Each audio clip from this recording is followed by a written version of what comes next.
Parshas Lech Lecha introduces us to three formidable personalities whose interaction with Avram mutually benefited Avram and themselves. And yet, for all their interfacing with the tzaddik, and for all the hashgacha pratis, divine interaction they experienced, they chose a different path. We meet Lot, son of Haran, nephew of Avraham, witnessing Avraham return unscathed from the furnace of Nimrod, while his own father perished. We meet Lot, who journeys together with Avram and leaves Ur Kasdan, experiencing great miracles along the way.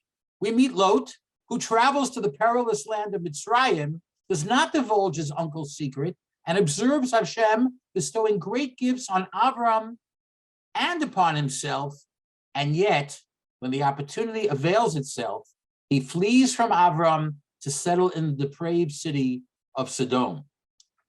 We meet Og, aka the Polit, the lone survivor refugee of the war of the 5 kings against the 4. We meet Og, Chazal tell us, the lone survivor of the Mabul, hanging on externally to the Teva. Og saw with his own eyes the awesomeness of Hashem's destruction and the dawning of a new world.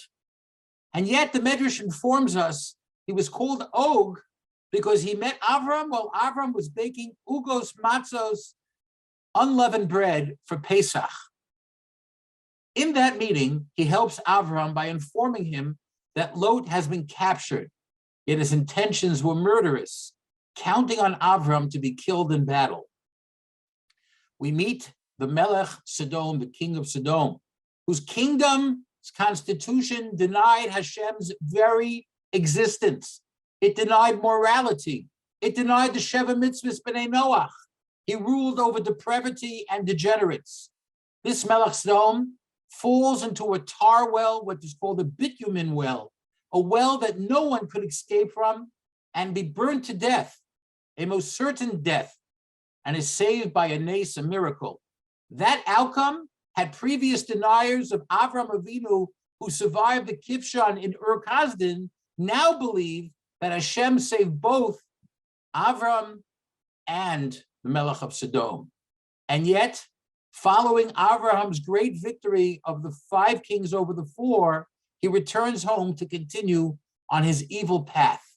And the question is, how is it possible for all 3 of these Torah personalities listed in this week's Parsha miss the boat?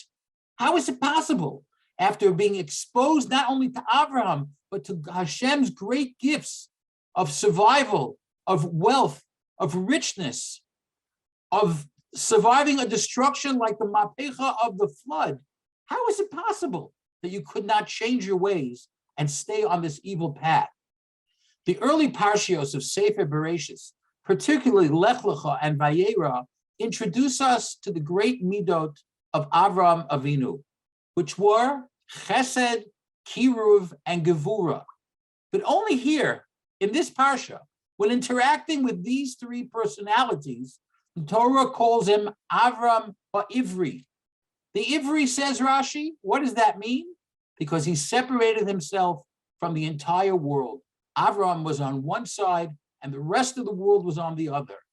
Avram exhibited great Mesiras Nefesh to be Mekadesh Hashem, to honor and show the holiness of God within the world, even to give up his very own life, to take on the battle of these 4 awesome kings, to take on the Melech Mitzrayim, to leave his homeland, to not serve idols. That was Avram Avinu, so that Hashem's awesomeness, kingship, and Kedusha could elevate the entire world. You again ask, how could Lot, Og, and Melech Sodom not see it? How is it possible to live within moments of this great tzaddik and not be affected positively to change their ways? Because they only saw themselves. Greatness was exposed to them, yet they denied it, and saw only what could get them ahead. Our legacy and longevity as an Am HaKadosh, as a holy people, are indelible. Created deep within our neshamos is the DNA of Mesirat Nefesh, Avraham's complete emunah, bitachon, and gevura to create a Kiddush Hashem has us, the Am HaNivchar, the chosen people, rowing in the same direction, full steam ahead, while the rest of the world sadly stands by the shoreline, missing the boat. Shabbat Shalom.